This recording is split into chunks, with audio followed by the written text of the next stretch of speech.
Bem, meus queridos irmãos e irmãs, celebramos neste domingo a solenidade da Epifania do Senhor. Essa palavra, epifania, que é do grego, que significa simplesmente manifestação. A solenidade da manifestação do Senhor. Já estamos celebrando várias manifestações do Senhor, desde o Advento, o Natal, essas festas que estamos a celebrar. E essa, como que, juntamente com a festa do batismo do Senhor, conclui esse tempo do Natal. Mas a festa de hoje, a solenidade de hoje, se reveste de uma dimensão muito bela também e importante para todos nós. É a dimensão que nos é apresentada sobretudo na segunda leitura de hoje, quando São Paulo, falando aos Efésios, diz: os pagãos são admitidos à mesma herança, membros do mesmo corpo, associados à promessa em Cristo Jesus. O povo de Israel tinha a compreensão de que era o povo eleito, o povo escolhido, e que a salvação do Messias, quando viesse, seria salvação para o povo de Israel.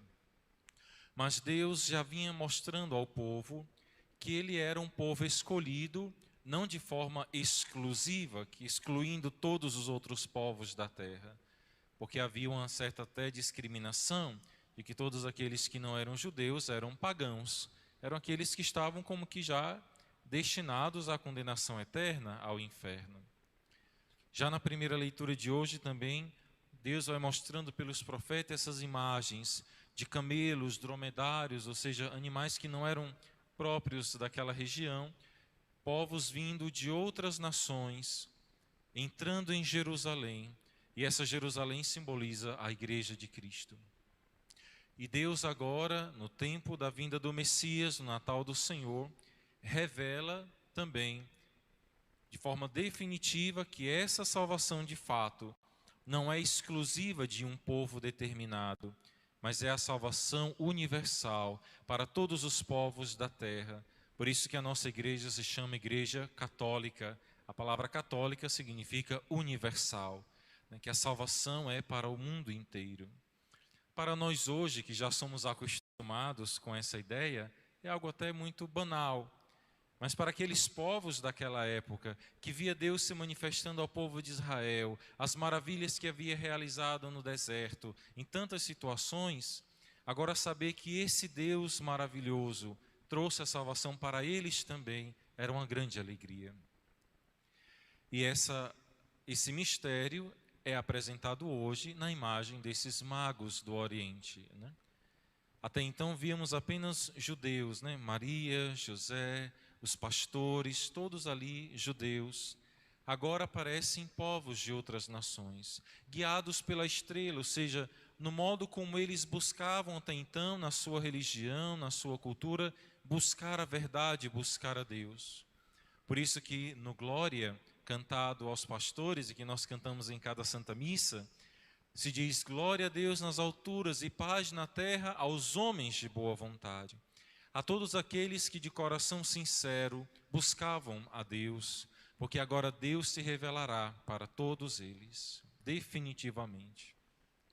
Então essa festa de hoje quer nos mostrar essa dimensão da nossa fé, de que a salvação de Cristo nascido no meio do povo judeu, do povo de Israel, mas que aquele povo era um sinal do amor de Deus para com toda a humanidade. E que agora essa Jerusalém é a igreja. E é importante também esse mistério. Os magos foram até as autoridades, foram até o palácio, foram até os sacerdotes, os fariseus, escribas, aqueles que conheciam a palavra de Deus e tinham o dever de interpretá-la. Hoje nós também devemos, como os pastores, não sair buscando a Cristo de qualquer maneira, mas buscar a Cristo na igreja. Buscar encontrar o Cristo na fé da igreja. Hoje nós vivemos num mundo muito relativista e onde se difundiu muito a ideia, né? Infelizmente também por conta de ideias, né? Quando surgiu o protestantismo, onde cada um poderia viver a sua fé isoladamente, sem necessariamente precisar da igreja. Cada um pode viver a sua fé isolado. Se tornou a ideia de que Deus não criou religião nenhuma, nem igreja nenhuma, o que é uma grande mentira. Sabemos que Cristo fundou a sua igreja sob Pedro. E isso às vezes gera uma confusão muito grande. Mas se buscamos a Cristo na fé da igreja, no seu ensinamento, na sua doutrina, no seu magistério, aquilo que está ali no catecismo, na interpretação oficial da igreja, temos a segurança de encontrar o verdadeiro Cristo. Assim como os magos encontraram, não, ele está em Belém. E nós podemos encontrar o Cristo verdadeiro, digamos assim. Porque se nós vamos em outras seitas, em outras religiões, também está o Cristo ali. Se vamos no Espiritismo, por exemplo, ali se fala do Cristo, mas do Cristo na dimensão humana, o homem caridoso. Mas Cristo não é o Salvador. Até se pode dizer isso, mas na prática para eles não é. Porque a pessoa precisa se reencarnar muitas vezes, até encontrar um estado de perfeição em que não precise mais se reencarnar. Isso não é a verdade do Evangelho que Cristo nos trouxe. Cristo nos ensina que o homem morre uma única vez e aí vem o julgamento. Somos salvos pela graça de Deus, pela misericórdia de Deus e não pelas nossas próprias forças. Nós colaboramos para a nossa salvação, mas quem nos salva é Deus. Ou como vai dizer Santo Agostinho, o Deus que nos criou sem nós não nos salvará sem nós. Participamos da salvação, mas não somos nós que nos salvamos a nós mesmos. É Cristo que nos concede a salvação.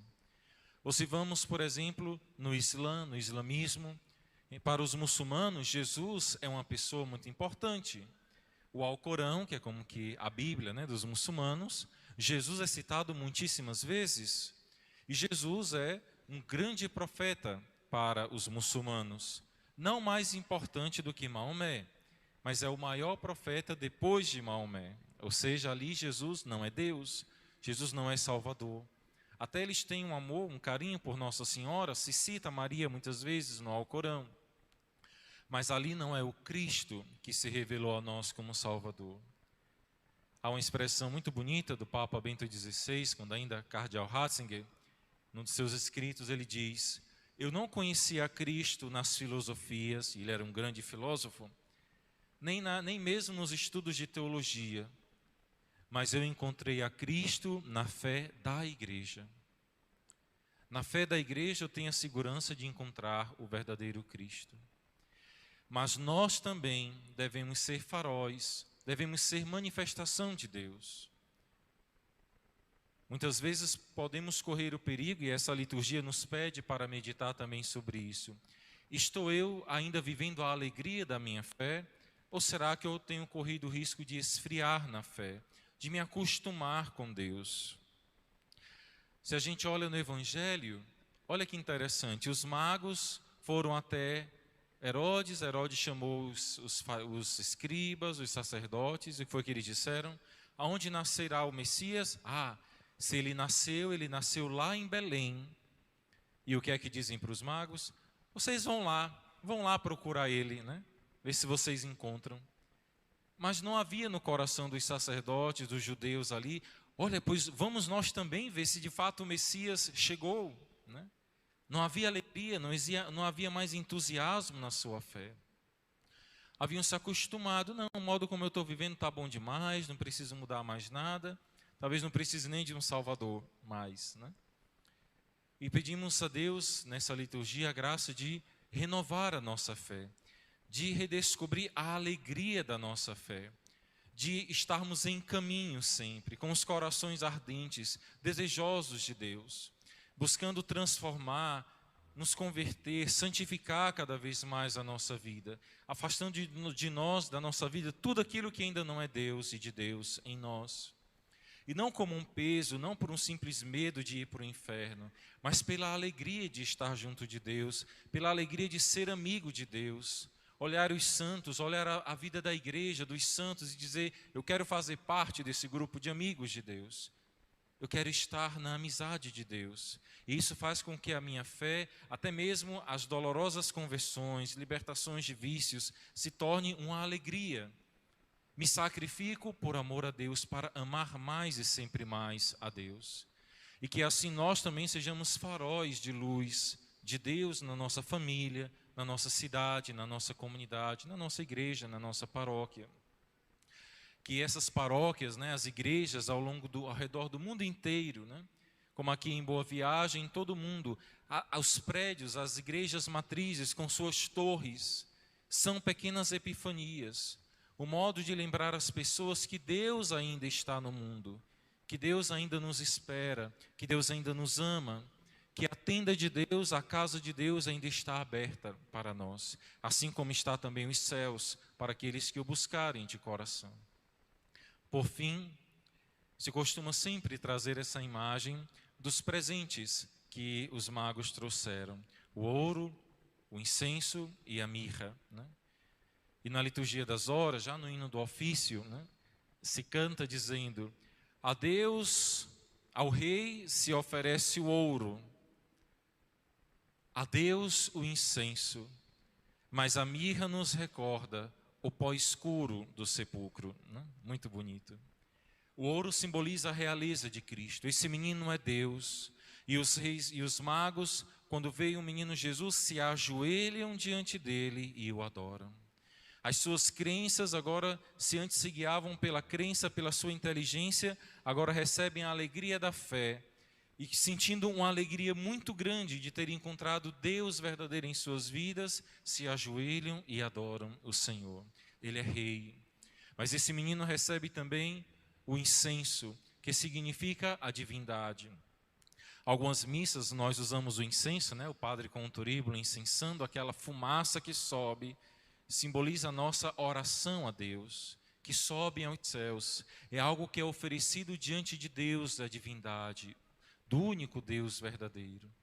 E por fim a mirra, que era um unguento, um pó que era usado muitas vezes para preparar, para perfumar os corpos para a sua sepultura, para nos lembrar que esse menino que vem ao mundo nos salvará por meio dos sofrimentos, por meio da dor, por amor a nós. Que essa liturgia renove em nossos corações essa alegria, né? Que essa alegria muito grande que os magos sentiram, Deus renove no nosso coração. Cada vez que nos aproximamos de Deus, cada vez que vimos a uma missa, cada vez que a gente vem à igreja, cada vez que na nossa casa tiramos um momento para rezar, fazer isso não como um peso, não como um cumprimento, para bater o cartão ali, né, diante de Deus, mas como um ato de amor, pela alegria de estar perto de Deus, porque Deus também está muito alegre e feliz de ter vindo ao mundo e estar muito perto de nós, como está e se manifestará agora também na Eucaristia. O pão e o vinho, o corpo e sangue de Cristo no altar. Se os magos viram o véu da divindade, só percebiam a humanidade divina, a humanidade de Cristo, desse Deus. Na Eucaristia também temos o véu da humanidade e da divindade.